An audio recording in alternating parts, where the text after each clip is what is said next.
the one thing that has changed in the last year, the only thing that I can put my finger on is I have stepped up my game in my online presence. So my realtors are finding me quicker. Realtors are referring me to their friends quicker. Like I ingrain what I'm doing with my bomb and the email campaigns. I still do email to y'all. I've got Facebook and YouTube. And so all those things. And, Connor inspired me. I met Connor. Well, Chris, you asked me, Chris, to sponsor an investor seminar one Friday. And I got to be honest with you, I almost didn't want to do it. I was like, oh my God, I don't want to drive out there. Like I was feeling kind of, whatever about it. And I got there and I heard Connor. I took lunch for all the people that were there. And then I heard Connor and I just sat there brainstorming and my main thing to y'all would be trust your instinct, because my instinct told me I got to somehow get in front of this guy. So I sent Connor after he did his presentation and it was a few hours of a thing and I couldn't stick around to talk to him after. And I sent him this video and said, I'm going to pay you quite a bit of money to come sit with me next time you're in Houston from Dallas. I think I paid you like $1,500. Which was totally worth it, by the way. I said, I'll pay you $1,500 to come sit with me for an hour and give me the shortcuts to what you just talked about. And he said yes. And he's come to my office a couple of times as a paid consultant. And he's always just so generous and so many great ideas. And I've implemented not all of, but a good portion. He helped me with the baby steps. Thank you, Connor. And so then I've gotten to know more, Chris, you and Brant and Connor, and I'm just so grateful. And, we masterminded putting this together for people. And that's kind of where it landed. So your YouTube stuff works. So I'll let you take it from there. Thanks for being here. Yeah, what a great endorsement. So it went from sponsor to customer, basically. With Connor, didn't know that role would switch there. So we appreciate you, Jennifer. I've been following your channel, really getting ideas from you as well as the ongoing stuff that Connor does.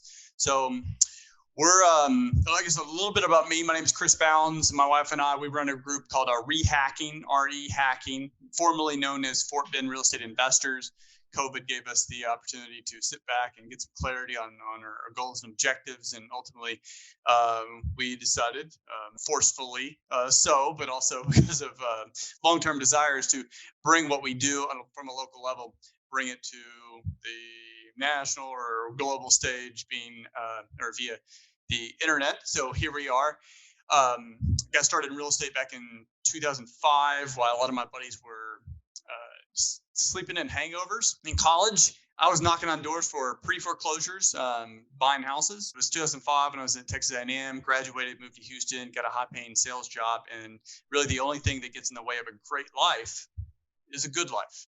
And I had a good life, making money, really didn't have any debt, and things were good. Got married in 2011, and now I'm starting to think about family. So I pitched to my wife. I'm like, hey, she tells this story much better than I do. I'm like, hey, I want to flip houses. And she comes from the traditional background of, you just kind of get a job, and she's a teacher, and she kind of rocked her a little bit. She knew I did that at college, but hey, that was a college thing, right? So anyway, I dropped that bomb in her lap, and she's like really trying to be supportive. And so we did the only thing that I knew to do, which was knocking doors at pre-foreclosures. She went along as the quote unquote getaway driver in case someone yelled at me and told me to get off their porch. Ended up buying, actually not flipping houses, but just buying rental properties. Ended up getting licensed in 2014 to support my business. 2015 went full time, and we've been blessed ever since. We've bought and sold over 150 houses, and just started last year. Even though I had my license, I didn't really use it on the retail side, but we've really started to take advantage of a lot of the marketing expertise that we have and all the leads that we generate, and working with retail clients, and also helping real estate agents on our team, helping them through training, mentor. And a few months later, he runs into a guy named Connor Steinbrook. And long story short, Brent ends up introducing me to Connor some years later, and now we work together in a variety of capacities.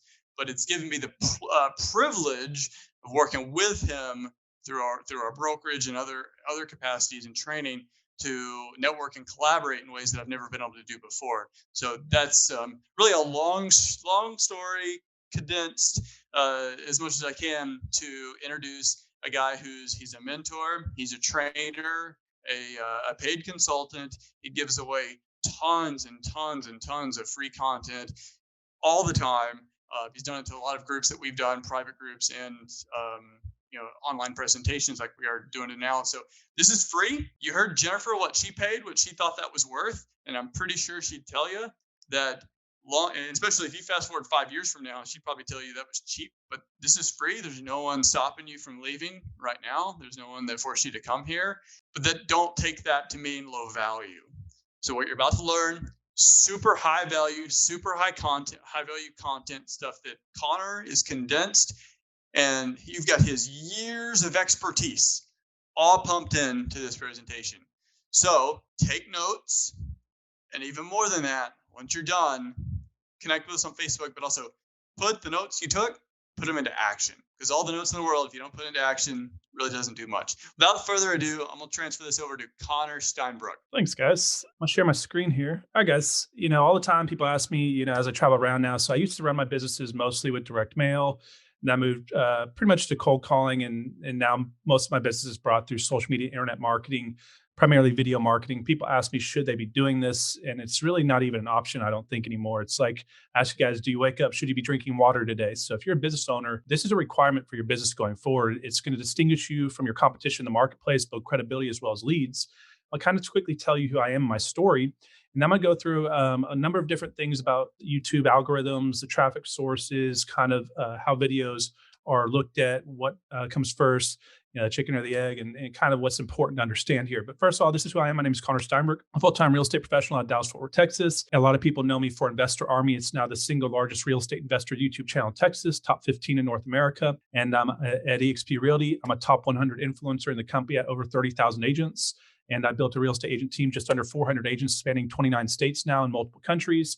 And I have an international mastermind that I run for social media training for real estate professionals called the Social Strategy Mastermind, where we teach agents, investors, Instagram, YouTube, Twitter, Facebook, LinkedIn, podcasting, paid organic strategies, pretty much anything and everything in between. And this is my YouTube channel I'm known for. So guys, I appreciate it if you guys would go subscribe to it and to go check that out. But I'm going to quickly tell you guys kind of how I stumbled into social media and video marketing by accident. I have no classical background in film, television, audio, anything like this. In fact, I was terrified to speak and be in front of even 10 people when I was growing up. When I was little in school, just to speak in front of a small class. Part of it was because I was born with a misalignment of my jaw. So I always slurred, and I actually had a speech impediment when I was little. And I just tell this to people because a lot of people create self-limiting beliefs of why they can be on a camera or be on stage or do anything in life. And so I was one of the ones that was terrified. I hated speaking in front of 10 people. And now some of my videos have hundreds of thousands of views. To think about that could fill up Cowboy stadiums a couple times over. So it's very, very powerful what we're going to talk about. So kind of my story, how I got here was I went off to school in 2003 to the University of Oklahoma. I went there to get a marketing degree, but I put $20 into an online poker site for fun one night. And 8 years later, I was wrapping up on a very successful poker career. I became one of the top online poker players in the world. So I always just kind of gravitated towards the internet, technology and things like this. But if any of you guys were during that time period, you know what happened back in 2011. The United States Department of Justice had seized the two biggest poker sites because they were offshore accounts and they were money laundering. Who knows what was going on really behind the scenes? But overnight, my life disappeared just like that.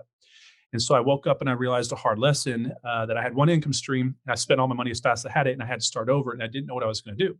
So I kind of wallowed around for a couple of years and played poor me. I blamed anybody and everybody for all the problems in my life. And then I decided I was going to, step up and go into real estate in pursuit of residual income. I went down the self-development path, started reading books like Rich Dad Poor Dad, like a lot of you guys have done. I jumped into real estate and I put up over 30 grand to join a big seminar company. And they pretty much ripped me off. Well, actually they did. They ripped me off pretty bad. And so I ran out of money using the strategies that they taught me. And I was doing direct mail. I dropped like 10 grand on direct mail campaign, got zero deals out of it. Tried a whole bunch of different marketing strategies. Quickly, I was about $70,000 in debt.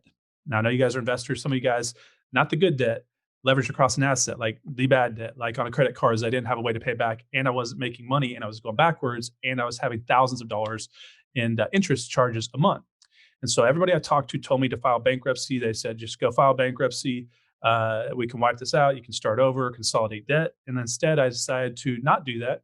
I decided to pick up a broom and work night shifts at a sporting goods store and sweep the floors, even though I had gone from the top of the world, college educated, great poker career. All of a sudden, now I'm sweeping floors, trying to figure out how to build a real estate business while I'm going back in debt. And what did it for me was I was watching YouTube videos. So I was literally basically going into YouTube saying how to build a business with no money.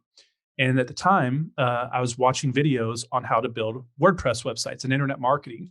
And there's a company called Investor Carrot. Some of you guys may use their websites. And so I hopped on, was one of the first clients of Investor Carrot and their websites for investors. And I learned how to build WordPress websites using Investor Carrot and some other videos I watched on the YouTube. And what I realized was at the time, Google had acquired YouTube during this time period. So I knew YouTube was going to be very powerful and it was going to push the algorithm rankings up for my websites. And so I started filming the YouTube videos, private YouTube videos, and linking them to the backsides of my websites, which forced the optimization up. Long story short, I built the #1 ranking websites for We Buy Houses, sell my house fast, sell my house fast with the biggest keywords in Dallas, in most of the major markets. I built a large wholesaling company up here in DFW back in 2014, 15. I transitioned mostly into buy, fix, and flip houses and started flipping a bunch of houses. Finally got to where I could keep properties, started building a rental portfolio. I built a rental portfolio, realized it was residual. It wasn't as much passive as I wanted it to be. So I transitioned most of those into notes. I started creating owner finance notes, selling notes, carrying some notes, and then I started buying some mobile homes. Long story short, back in 2017, I decided that I needed more attention, which is what business is about. If you have no attention, you have no business. And what better way to get attention than video marketing these days? And so I built my Investor Army YouTube channel back in 2017. Long story short, here we are, 34,000 subscribers. I think we are well over 1 million, going on 2 million views. And I've been able to build multiple income streams off of this, and it's changed my career. I'm going to kind of give you guys some of the basics, as well as some advanced strategies on why this is so important. So, think about what you guys are doing right now to grow your business. Are you doing old school referral business? Are you doing cold calling? Are you doing direct mail, outdoor print advertising? What are you doing right now? So not that any of these things don't work, but there's limitations to this. So the #1 thing I see as I coach entrepreneurs across the country is they can't generate leads, whether they're new or they get to a point where they have leads coming in, they don't know how to scale that lead flow. So they usually just can't generate enough leads to run their business. Second thing is they start to generate leads, but they're doing so in a way that's so limiting as far as the cost it takes to create these leads that they're not really making any money. So some of you, this may be the case for you right now, where you're spending $100,000 a year in marketing, but you're only bringing in $100,000, so you have no income, but you're doing a lot of deals. And the third thing is they finally do something that's getting a return, but it's not very scalable. Like a lot of agents door knock, and I know people that do this, but is it really scalable, right? So YouTube and video marketing is going to simultaneously solve every single problem in someone's business. It's going to solve the lead generation side. It's going to definitely be the most affordable way you can do this, with even if you're doing paid ads, and it's scalable. And what it does is it's duplication and leverage. So right now, while I'm sitting here doing this podcast with you guys or this webinar, I have hundreds of videos out there working for me, driving business to my other businesses. So think of them as like little employees, little internet warriors out there. Through a bunch of videos that are actually the real army, I guess you could say, out there. So it's very important to understand what video can do for you. So think about how we communicate. Communication creates business. If there's no communication, someone else has your business, meaning your competition. So there's been a bunch of studies, and you've probably heard the terms 10-45-45. Now, what is a 10-45-45? This is breaking down the communication process. So 10% is actually the words that are coming out of your mouth or the words that are written on paper. 45% is the delivery, the inflection, the tonality, the emphasis behind the message or the words that are being said. And the other 45% is nonverbal body language. So a lot of people are so concerned on what script to use and what words to put on their marketing piece, when instead they should be worried about how they're reaching out to these individuals. So think about that. Let's say Chris and I go for the same movie role. What do we have? We have the same script. What makes the difference? The way that you deliver the message, the punchline, how are you going to speak with emphasis, conviction in the voice, right?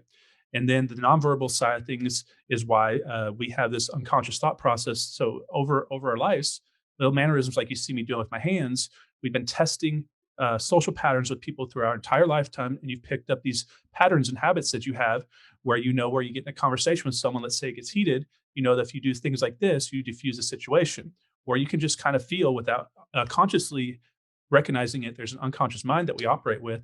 All these little habits that are nonverbal really translate to business. Also, when you're in the rapport building status. So what does a postcard do? It just gives text. It doesn't give you the ability to communicate your message with your voice or nonverbal. And so start thinking about how you're reaching out to your clients and how you're communicating with them, because video is going to give you every component to have strong communication, which is going to increase your likelihood to build that rapport and attract the business. Now, you can use video marketing on all sorts of different platforms. Every platform has a video component to it, but why is YouTube the most important? For one, 1.9 billion monthly users. Think about that. That's insane, right? There's only like 8 billion people on the planet. Now, number two, largest social media platform in the world, right behind Facebook. 79% of internet users have a YouTube account. Over 1 billion hours watched daily. 62% of businesses are on YouTube, but I say probably 1% of them are using it correctly. A third of mobile internet traffic is on YouTube. So think about that. Every day, all these people are going on the internet, pulling out their phone. If they're looking at a video or watching anything as far as social media, it's on a third of that time is on YouTube. It's the number one video platform on earth. But what you need to realize about YouTube is it has what's called evergreen content, meaning you can go watch a video that was put out there 10 years ago and it could still be relevant today. So, the loan application process, a communication message with your clients or whatever you're doing, you can see videos that you post once years ago, still driving business to you today. So you're trading a small amount of time today. You're creating a marketing piece, essentially, if you want to look at it like that for your business, that's going to work for you for years to come. Other platforms don't allow this evergreen content side of the business, which is why YouTube's so powerful. Now, the two reasons people are failing on YouTube, we're going to talk about these tonight in detail. They can't generate views. They don't understand what they're doing, because it's not so much about how good your video is, which is incredibly important for other reasons. But what if nobody ever finds your video? What if you made the best movie of all time, but nobody knew that it was in the movie theaters? Will anybody go watch it? If nobody goes and watches it, they don't know how good it ever was. So there's a whole side to get your videos found on these platforms, or content found, which is called the algorithm, which we'll talk about going through here. But then the other thing is, you see a lot of people build an audience and they build it incorrectly, or they build a channel and they don't understand how to build a business around the attention. So you can have a lot of subscribers and followers and views, but if you don't do the correct things, you don't have a business, and you're just one of those many statistics out there that have more subscribers than dollars in their bank account. And we don't want that to be you. We want you guys to build a following, capture the attention, and move it into business to better your life and change your life for you and your family. So that's what YouTube can do if you do it correctly. So let's get started. Proactive versus reactive marketing. So most of what I did throughout my career, I was doing proactive marketing. I was actually going on door knocking when I ran out of money. I was actually knocking on doors. That would be a proactive strategy. Reaching out to people on the internet, contacting people directly is proactive. Now there's mid-range reactive, meaning like postcard, you can send out and they react to you. But think about a video, right? If I post a video on the internet, it's going to have people react to me. And the difference between proactive and reactive leads are who holds the power in the negotiation situation. So let's say that I mail Jonathan, or I cold call Jonathan from a cold client list. And I say, hey, Jonathan, I see your house is in foreclosure. I want to buy your house. Or I'm reaching out to him through a bankruptcy attorney packet or putting notes on his door, as compared to him going on the internet and watching a video on foreclosure and calling me. Who's more likely to get that lead? Who's more likely to build good rapport with the homeowner? Who's in the best emotional relationship, I guess, with them? So here's a real case study. I bought a house from an ex-3-time Super Bowl winner for the Cowboys. Not going to give you his name, but he made a lot of bad mistakes after he left the NFL. Went basically bankrupt, and I had to buy one of their houses. They had people sending them all sorts of direct mail. You guys have been in these houses before, postcards this tall, everything on their door. Everybody is contacting them. But what they did was they went on the internet, they found my video, they called me, even though I was doing the exact same thing all those other businesses were doing. And maybe even then some of them could have even given them a higher offer. I was the one that bought the house, all because of reactive marketing, meaning they picked up the phone, they felt in control, they felt it was their decision, and they called me.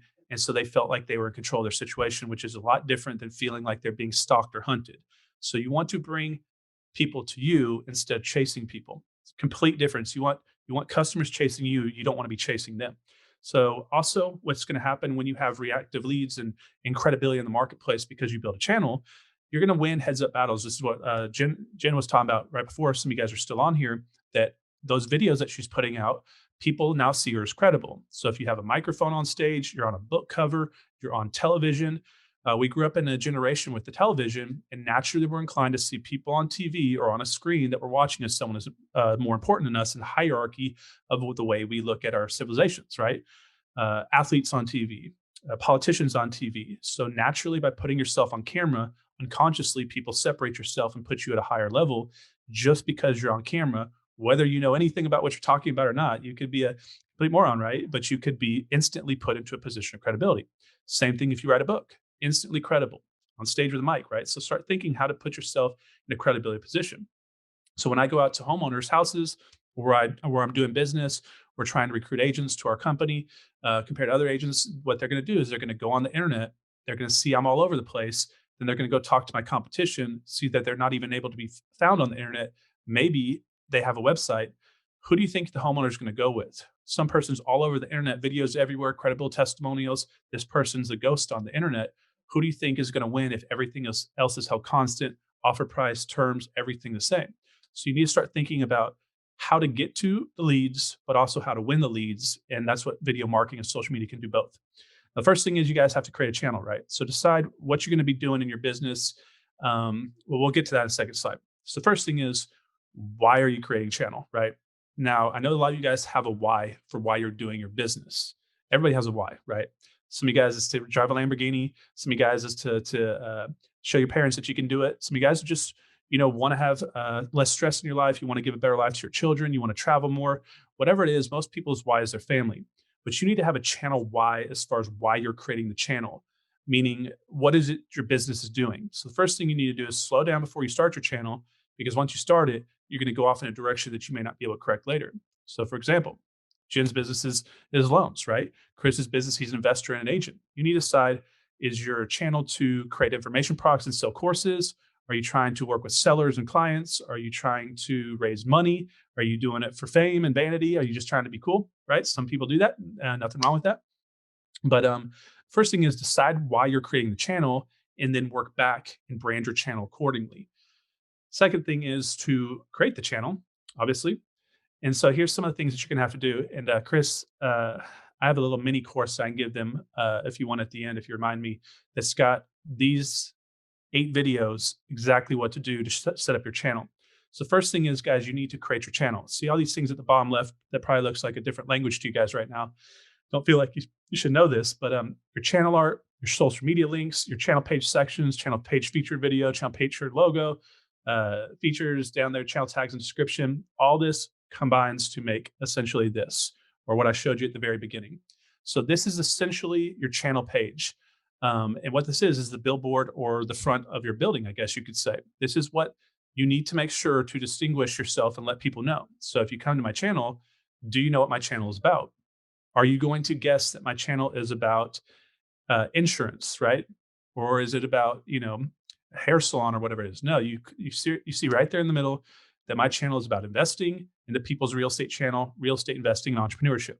Now, you also want to do a call to action.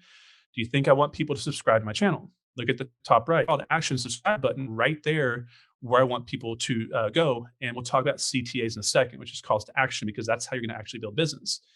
And then you can see there right below that I have links to my other social media followings. And then you can see down there a little bit below, there's some tags and things that I guess it's kind of covered up, but we'll talk about these guys. Don't worry as I go through this.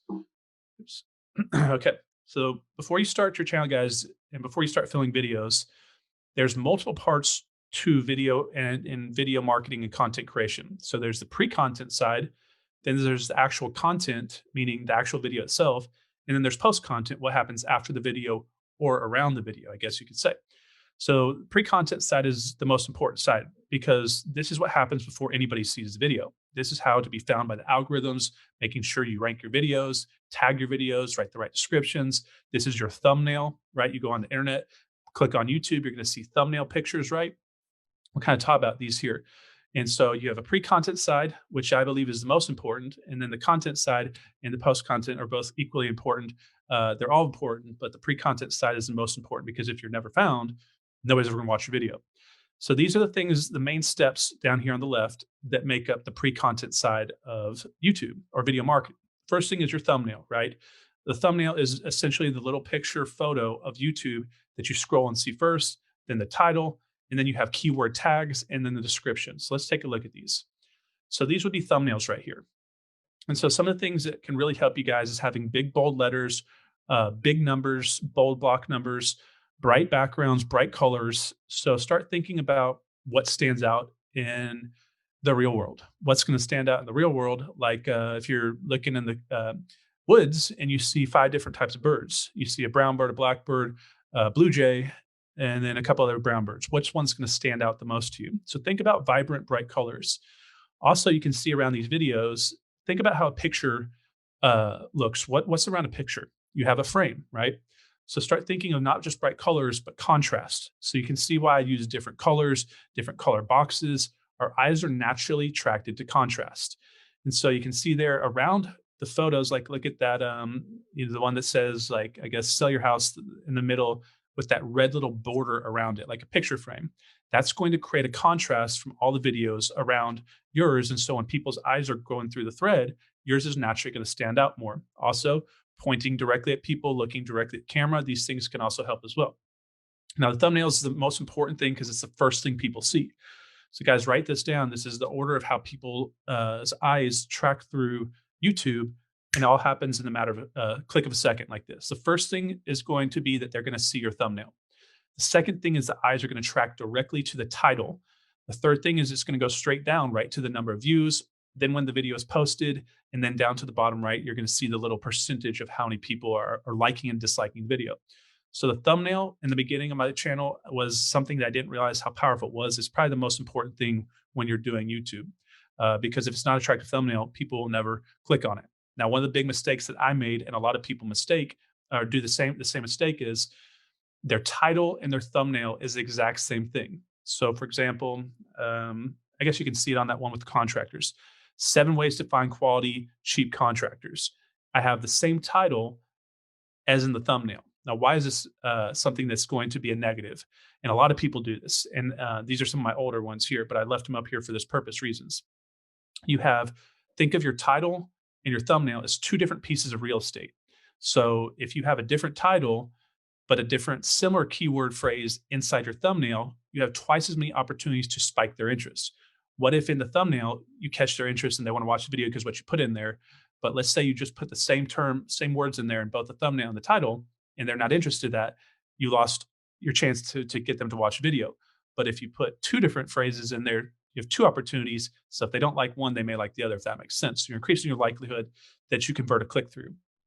Now, the next thing is they're going to look to see how popular the video is. They're going to quickly see how many views it has. This is why it's sometimes tough to get a channel off the ground. We'll talk about some of the ways to get your channel off the ground here in a little bit.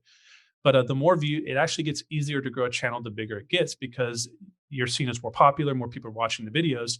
So if you look at a video and it's got 20 views within the first hour or first day versus one that has 20,000 views, which one's going to pique your curiosity more? Are you going to be more likely to watch the one that's got 20 views that nobody seems to care about, or are you going to be more likely to watch the one that's got 20,000 views? And so this is just something to keep in mind. And then they're going to see the length of time. So let's say it was posted 1 hour ago versus 1 year ago. You're going to be more likely, unless that video has just a ton of views, you're going to be more likely to watch something that's new.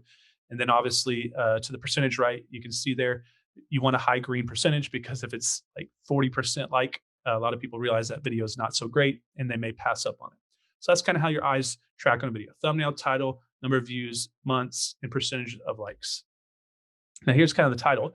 This is important, guys, especially if you're in real estate. So start thinking about how to target towards your direct audience, but also how to reach out to a bigger audience. So this right here, my video, 9 Types of Houses to Never Buy, has almost 500,000 views. And I remember vividly filming that video. It was just in the middle of a random day, and it wasn't even a video that I planned out that much. I just put it up there. Now, the reason why this one resonated so much was because, yes, it connected with investors and agents, but who also wants to know a house that they should never buy? Everybody, right? Anybody looking to buy a house. So my business is built for attention for real estate investors and private money lenders and agents and people in the business. But this video catered to them, but also catered to the entire planet, everybody that's looking to buy a house. So it just exploded. So start thinking about this when you create a video, how you can target the individuals that you want to see it, but also maybe reach out into other industries or wider reach of who would be interested into that video, if that makes sense.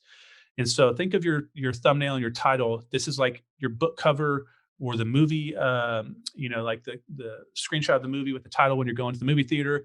So it's very, very important. So I know we're stressing on this a lot, guys. I just want you to realize how important this is.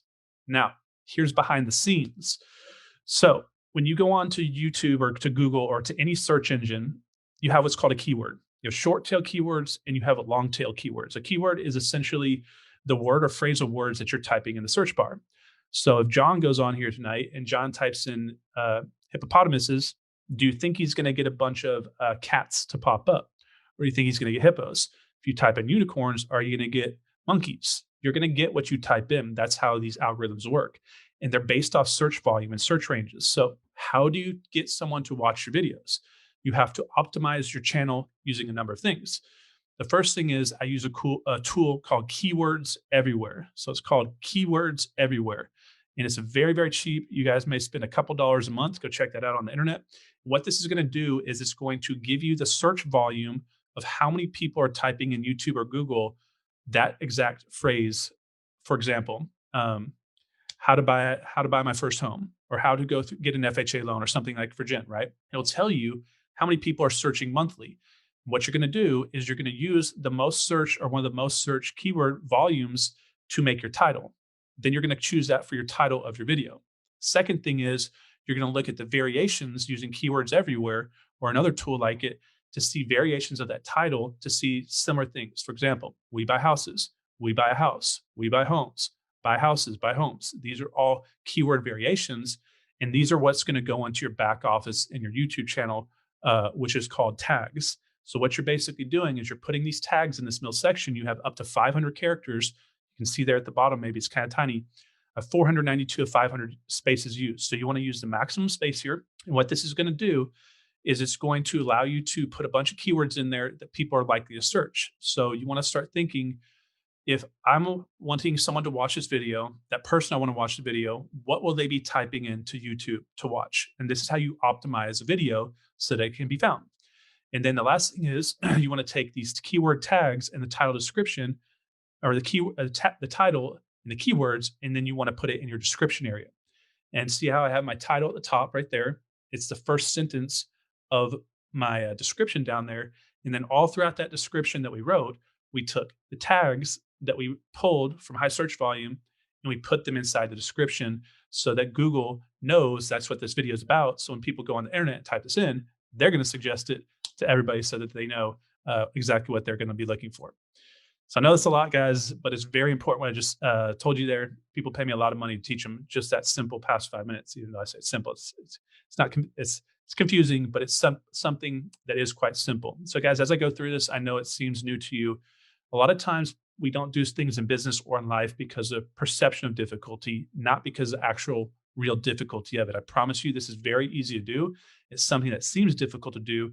I know people from like 10 years old up to 90 years old doing this and having success doing it. Now you need to have great content. You need to have inside the content, an intro, calls to action with a CTA, how you're going to drive people's attention now that you have your attention to the next area you want their attention to go.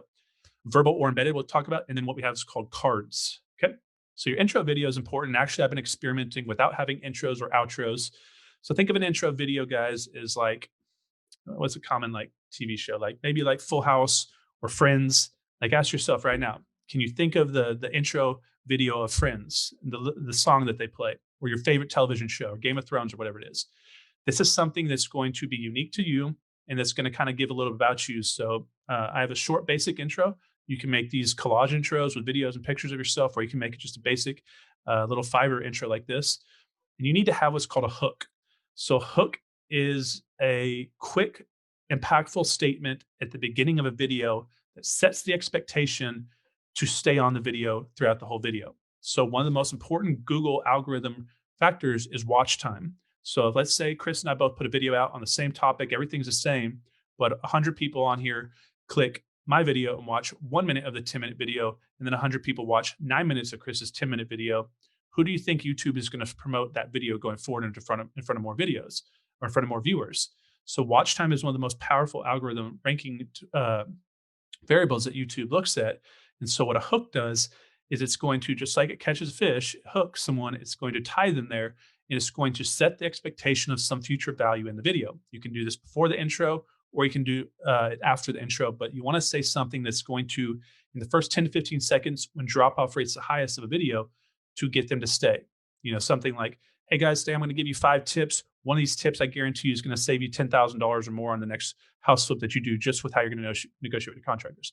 Guys, I'm going to give you a secret bonus, something in here. I'm going to give you a secret link to go get something free, something that's going to tie them in, and don't give them the hook until after 50% of the video. So if it's a 10-minute video, do it 5 minutes in, because one of the basic criteria that YouTube wants is at least 50% watch time before they would really promote your video over others. So you want to get at least 50% watch time.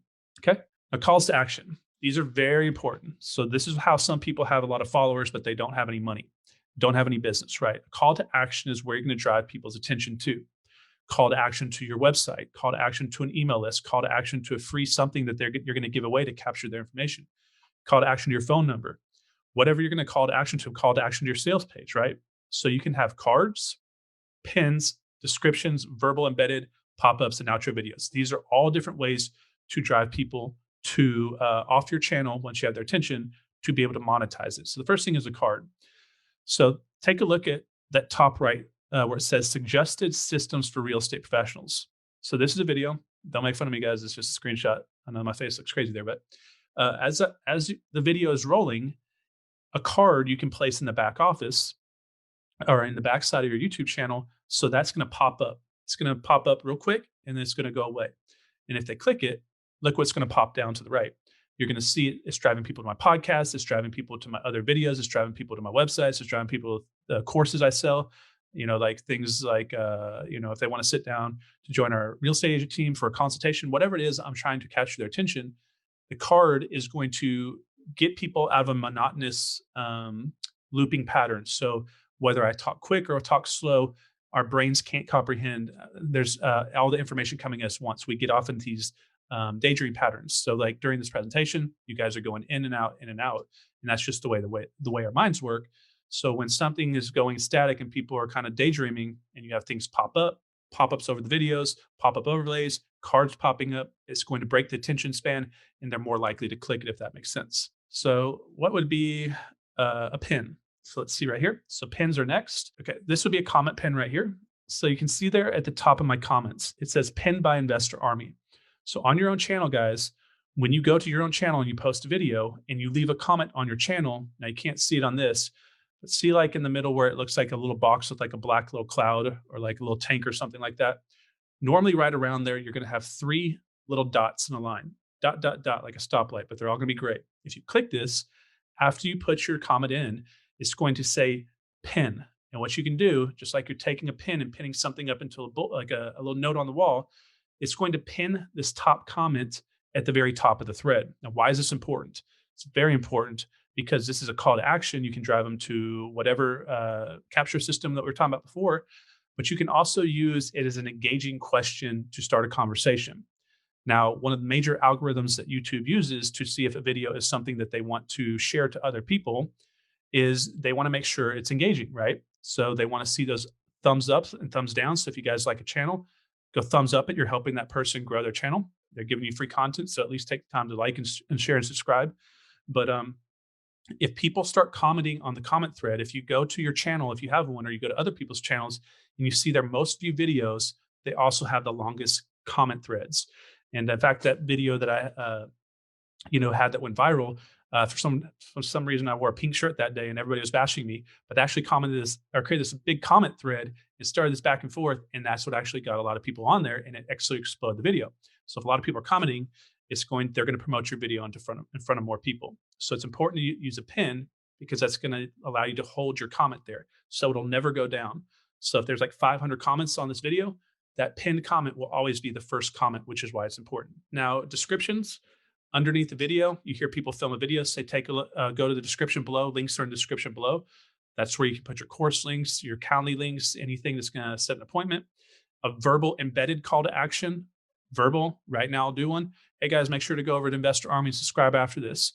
Hey guys, if you want to sit down for a consultation, reach out to me on Facebook, whatever it is. That's a verbal call to action. You're actually verbally saying it. And then you have pop-ups, right? You have things that pop up on the screen. You can just simply overlay these when you're creating your video. Subscribe to the channel, your little thumbs up signals, things like this that people do. And then you have the outro video, which comes at the end of the video, which is where you see other suggested videos pop up. It changes the tune. It's kind of like the what's the end of movie when all the roles play and they start telling you who was in it and everything like that. That's your outro video, and that's the last place during the content side to kind of do a call to action. Now we're going to talk about post content.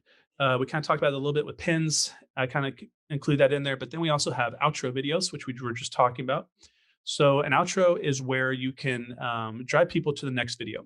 So you want to select a video in the back office of YouTube at the end of your video that's similar to your current video that someone just clicked on. For example, my YouTube channel is about real estate investing and agent, but mostly investing, right?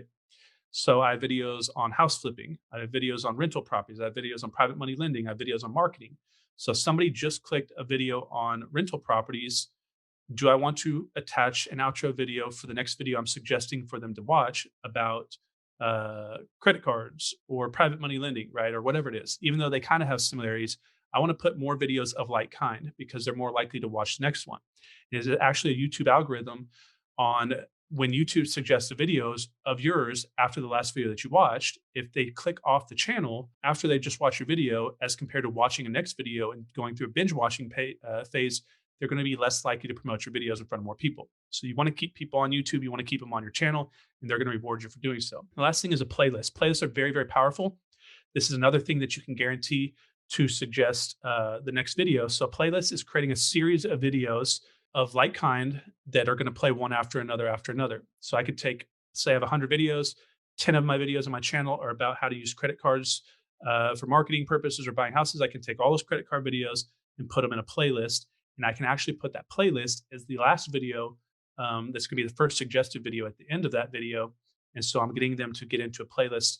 So they're going to be suggested my videos over and over on like kind, if that makes sense. And here's what some of these playlists look like. So you can see here I have an owner financing playlist, Airbnb playlist, my podcast episodes are in a playlist, flipping houses in a playlist. So now let's talk about the algorithm, right? You guys hear this scary word. What is the YouTube algorithm? What is the Facebook algorithm? What is this actually? So since they can't actually watch you and watch every video, they can't sit there and say, oh, this video is good or this video is not. Plus, there's going to be personal bias. So what they're looking at is math, essentially. They're looking at statistics. So let's say Jen and Jessica post the same video, like we talked about before, but she's getting 10 minutes out of 12 minutes watched, and the other one's getting 2 minutes of 12 minutes watched. That algorithm is going to pick up that this video is more popular than this one. And since there's only so many minutes of people on YouTube a day in a certain niche, I guess, industry, they can only share that video in front of so many people. So who are they going to share it to? Let's say they only know one more person can watch a video today, this one, because they know more people watched it all the way through. Their goal is to run advertising on these ads, so they're more likely to share that video. Now, the next thing is what's called a click-through rate. This is incredibly important. This is how many impressions you have versus how many people click the video.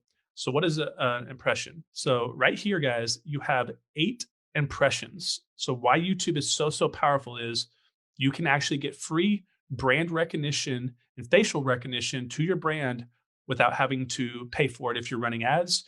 For example, those videos that people run on the front of your videos, they don't pay for that unless you click on it or it runs for 30 seconds. So if I'm running ads and just getting impressions and people are seeing it, but they're not clicking on it, I'm actually, think about like if you could put a postcard in someone's hand for 27 seconds and then they threw it away, but you never had to pay for it, right? So it's very, very powerful. So anytime YouTube shows one of your thumbnails or shows your content to someone, this is an impression. And when they click it, it is a click-through rate. So this is why your thumbnails are so important. So click-through rates are incredibly powerful when it comes to, will YouTube promote your videos in front of other people over the competitors? So if I come right here, I have 8 people to choose from. So whichever one I click is going to create a click-through rate. So they're going to take however many times they flashed one of your videos in front of someone versus how many times it was clicked, and they're going to create a percentage. So 5%, meaning every 20 times they show it, if you get 1 out of 20 people to see it over your competition, that's a pretty good click-through rate. And they're going to, and if you get up to 10%, they're going to start sharing it around quite a bit. That's why you really want to work on your thumbnails. So just take a look at this one right here. Whose thumbnail do you think stands out the most? And so as you go on YouTube, start looking at thumbnails. And if you see one that stands out a lot, go ahead and click it, right? Or go ahead and take a picture of it and remind yourself, because if it stood out to you, it's going to stand out to someone else if you make one similar to it. Now, watch time is the creme de la creme of the algorithms rankings, because YouTube is an advertising business model, right?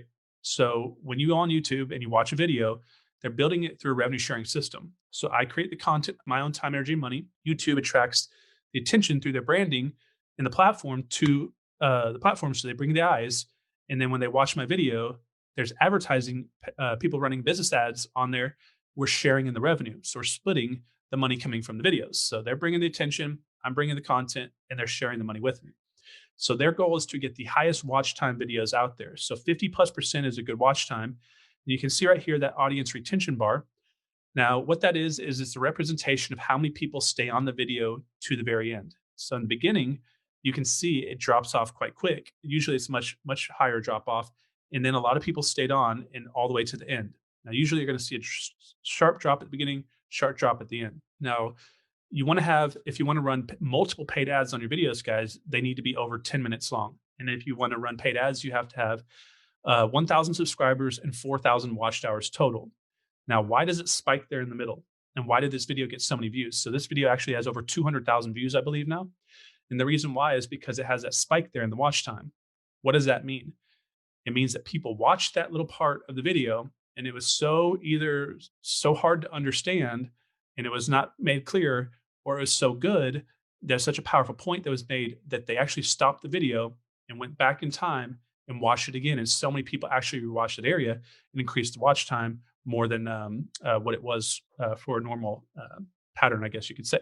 So watch time is very important, guys. So you need to start thinking how to retain watch time, which is why you need to do hooks. Set the expectation as you go through the video. Hey guys, in just 2 minutes from now, I'm going to tell you like my best tip today in today's video. But first, what I want to tell you is this. So you're trying to keep them on the video, if that makes sense. Now, analytics is a tracking system. If you guys don't track your business won't grow. What you track and what you focus on actually grows in business. So if you track anything long enough, a ratio will appear. So for example, if you're a baseball player and you go up to bat one time, what is your ratio? You only know if you got a hit or not. If you go 5 times, you can track it 1 out of 5, 2 out of 5.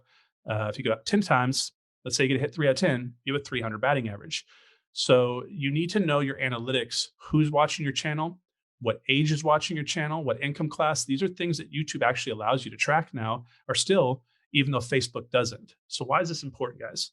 You need to know your audience so you know who to cater to. So if you're trying to buy houses, do you want to be marketing and filming videos that are consistently being watched by 18 to 24-year-old kids? Of course not. Why don't you want 18 to 24-year-olds watching if you're trying to buy houses at a discount? Let's say they bought a house at 22. Do you think they could have had any time, meaning years, for that loan to pay down? So is there any equity in the house? So there's no equity in there. Let's say you're a real estate agent looking to get high price listings, right? Do you want to be trying to film videos that are being watched by the lowest 50% of income if you're trying to do luxury listings? So the data allows you to figure out who you're trying to market to, and you can actually track this in the back office, and you can actually run paid ads directly to certain individuals in certain cities. So I could literally run a paid ad to someone in Miami in a certain zip code at a certain price point that is a certain age range. Very powerful information because you can actually pick who you want to work with. If that makes sense. So in the back office, guys, you can track all sorts of different things as far as who's watching your channels, the traffic sources are coming from, and you can adjust your videos accordingly once you know your audience. Now, these are just some of the ways that I've been able to use YouTube to make money in business. AdSense revenue, we just talked about. It's the advertising revenue sharing on my videos. I've been able to raise money and private lenders and people that want to lend on deals with me. I've had sponsors, want to pay me a lot of money. Some of you guys know Quest IRA, IRA Custodian. They've sponsored my podcast. And I've had sponsors pay me. So think about this, guys. You can spend, let's say, $5,000 a month to pay for paid ads. You can go on YouTube and run $5,000 of paid ads to people watching real estate investing YouTube channels or insurance channels or mortgage channels or title channels. But what if you took that same $5,000 and you have $1,000, or you go to 5 different individuals that have huge YouTube followings and you pay each one of them $1,000 a month to actually give a verbal call to action saying, hey, if I was to use a loan to go get a mortgage, I would definitely go to Loan with Jim, right? So you can actually pay the person on that channel by going right past YouTube directly to them to create content. And do you think it's a stronger message if that person is saying, hey, this is who I use as a first party credible testimonial, when the people that are watching that YouTube channel are there to watch that person? So think about who you watch. If they say that they use this, or they say that they use this teeth whitening, or, this is what they use or whatever, you're more likely to buy it than just an ad. So think about maybe reaching out to some of these people and asking how much it would be to advertise on their channel. And you can work an agreement directly with them.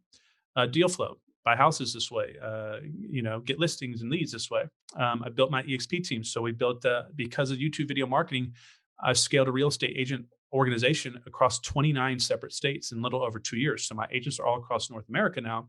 And then I'm training them to do exactly what we're doing, which is training them to build their teams through YouTube and attract leads and national referrals. Business to business connections. Let's say Jen is on here and I know Jen's business. Chris is on here. I know Chris's business. I know Jen needs Chris's business. I know Chris's business needs Jen's business, but they don't know each other. And I know they need to know each other. And I'm going to connect the two of them, but not unless they pay me a lot of money, right? So they're going to make a lot of money together. And by helping them make a lot of money together, do you think they're going to be happy to pay me for making the connection? So business to business connection, consulting, obviously affiliate sales. You can sell other people's courses, other people's products. I have people come on my podcast and pitch their courses and things like this.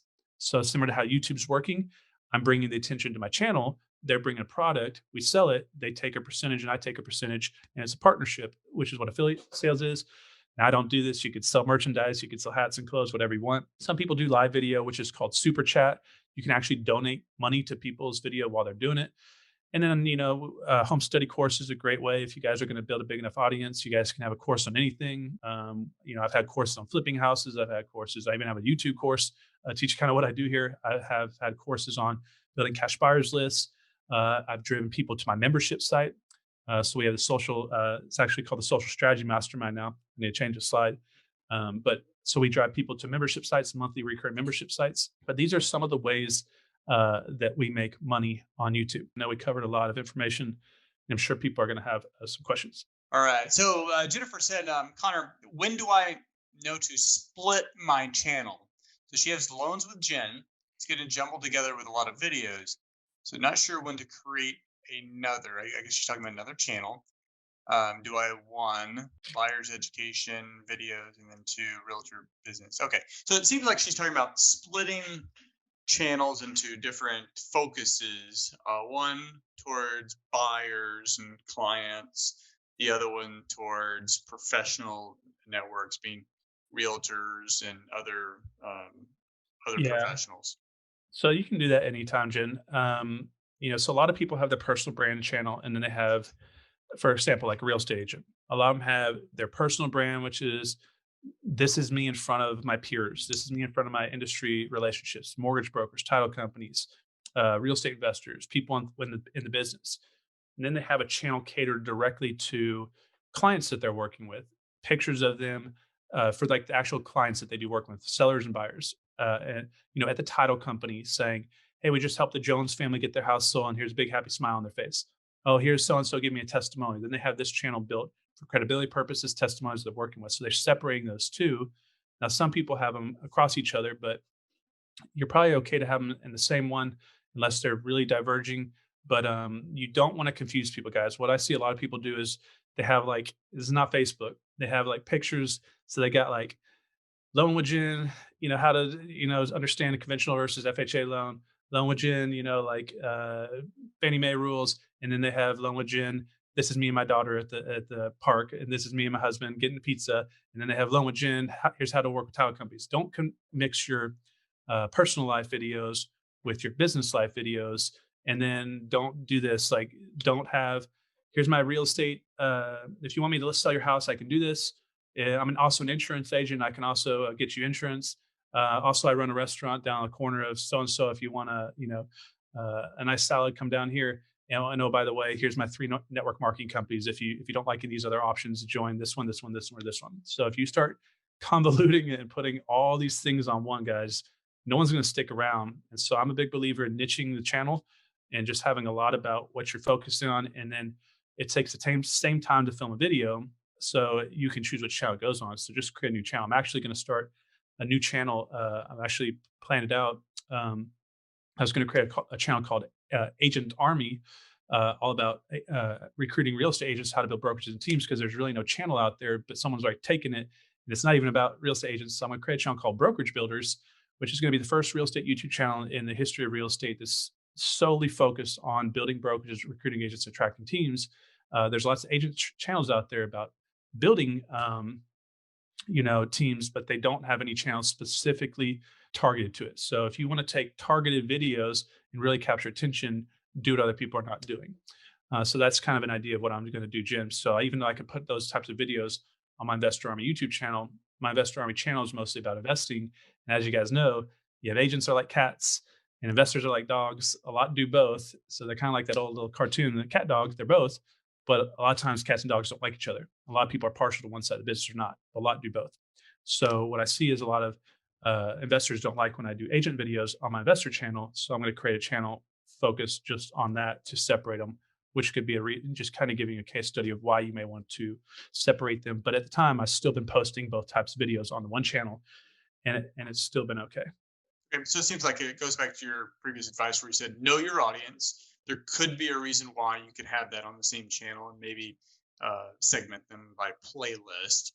But going to like what you said, some of the content doesn't really match the flavor of all of your subscribers. So in that case, in certain situations, knowing your audience may make sense to segment it off. Yep. Okay. So next question: does keywords everywhere equal TubeBuddy? Which is better, or use them both? I read verbatim. No. So TubeBuddy and vidIQ are very similar. They're like Burger King and In-N-Out Burger, and McDonald's and Wendy's. They're fairly similar products. They're very closely. What they're going to do is going to track, keyword. I mean, they kind of do what Keywords Everywhere does, but Keyword Everywhere is a very cheap way that you can pay for how many searches you have. So Keywords Everywhere goes right at the top of your search bar. You can turn it on and turn it off. And what you do when you type in Keywords Everywhere, you just go to YouTube or Google, you type in a keyword. Say you're going to, what's my favorite? What movies are out in the movie theater? You're going to see how many people type that in, or who's running for president, whatever it is. Should probably write down political. Sorry, Chris. But you guys get what I'm saying. It's going to take it, whatever people are looking, it's going to tell you how many searches. Now, vidIQ and TubeBuddy have a lot of functionalities. They can tell you what they're doing is they're tracking that they're like an advanced analytics side of your business. So they're going to see how many people watch your videos. They're going to actually track them to show you what time of day they're watching your videos. For example, I'm a business channel. When is the best time to post videos for business? So what I see and what vidIQ can identify, and I actually did this before I knew vidIQ, I actually figured this out just by tracking my own videos, watching it on my own. But Monday mornings and Tuesday mornings, like at 7 a.m, are the most few times when I post my videos. Now, why do I post them then? So today I actually posted a video at like 6:45 on Monday. So people just went through the weekend. They had some leisure time. Now they're that Monday morning warrior, time to kick this week's, and they're ready to get hard, to get working again. And a lot of times people wake up in the morning on the East Coast time. They're getting ready for work. They're driving to work. They're listening to podcasts in their car. They're listening to educational business stuff. And then, but if I was to run like a comedy or like a enjoyment channel, like a skit channel or something like that, something that's for fun and leisure, when would I want this? Probably Friday and Saturday nights I'd post my videos, because people are towards the end of the week. They're not so excited about being on the grind as they were at the beginning of the week.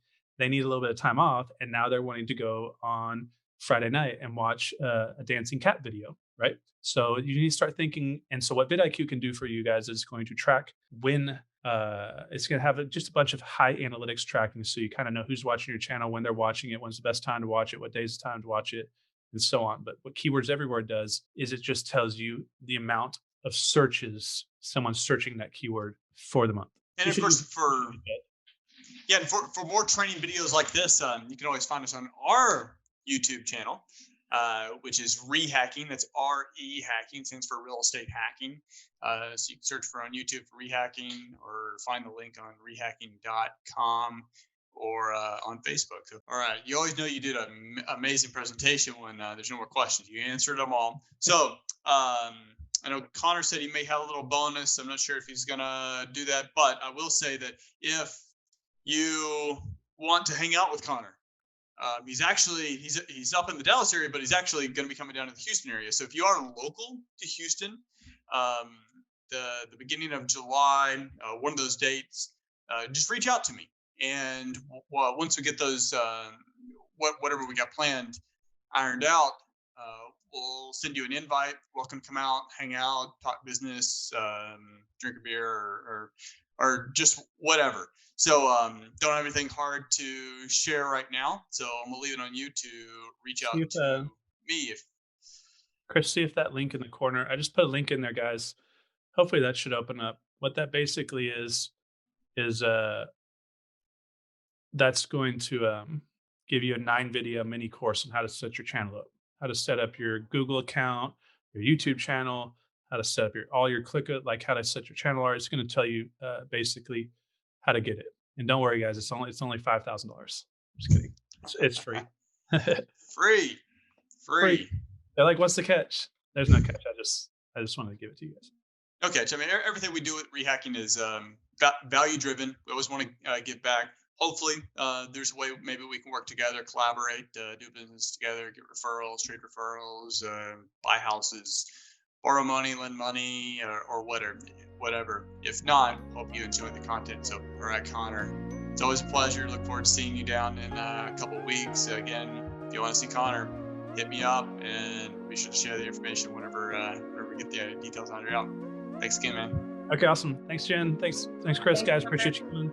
Take care. Thank you, Connor. You miss All right, thanks, guys. Appreciate you guys coming. Thank y'all. later. Thanks, guys.